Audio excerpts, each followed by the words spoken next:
au tendința să vocalizeze mai mult în acest spațiu și reușesc să comunice mult mai ușor între ei.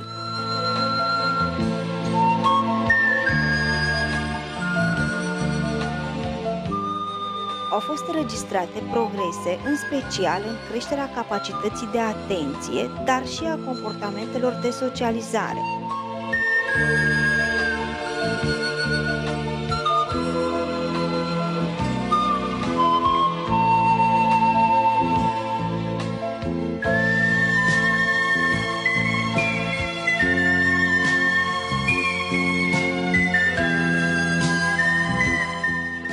Avantajul camerei de stimulare senzorială este că descoperă noi preferințe ale copilului ce îl vor ajuta pe specialist în terapie și va reduce foarte mult comportamentele de agresivitate și opoziție.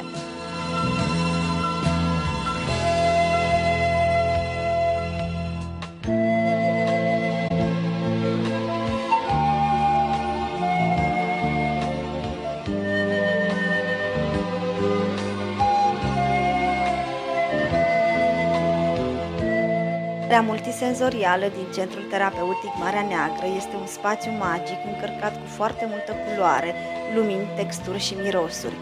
În acest spațiu, copiii reușesc să-și echilibreze tot ceea ce înseamnă dezechilibru la nivel senzorial.